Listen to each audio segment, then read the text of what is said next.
Well, the Iran-Israel conflict has now officially crossed the borders. What began as a regional power rivalry has now spiraled into a global face-off. But why is the world getting pulled in? And whose side are they really on? Let's try and understand. Because the world is choosing sides and they are choosing it fast enough. Iran's camp. Russia was the first one to openly back Iran. Pakistan, the only Muslim nuclear state, is now publicly supporting Iran. China is not loud enough but lurking somewhere in the backdrop, providing satellite intelligence and strategic support to the country. North Korea is fully vocal and completely backing Iran. On the other hand, let's try and understand Israel's backing and camping. United States, which was initially defensive, has now come in full offensive mode to back Israel. UK, France, India and Mexico are standing in solidarity along with Israel. But this is no longer just a Middle East story anymore.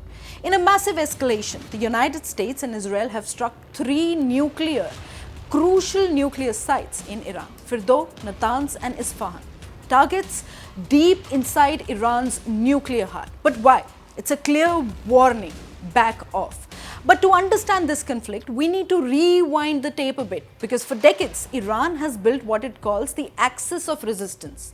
Hezbollah in Lebanon, Houthis in Yemen, Shia militias in Iraq and Syria, and their mission largely to counter Israel and push out US influence from the Middle East region. Now, this isn't new. It's decades of proxy wars now boiling over into direct confrontations with largely the Western powers also coming in. But you might ask, why should I care about all of this sitting in Delhi and London, or probably literally scrolling from your bed? Well, you should care because this could redraw oil route, spike fuel prices across the world and trigger refugee crisis. Now, this could also drag powerful nations into larger wars, including India, the United States, China and Russia. And let's be honest, can the world really handle another full-blown war right now? With Ukraine still raging and Taiwan largely on the edge, Putin and Xi are also calling for calm. But here's the irony, both are also locked in their own border tensions. The question is, are they de-escalators or opportunists at this point of time? The Iran-Israel conflict is no longer theirs alone. The world is watching and, more importantly, taking sides. The next few days?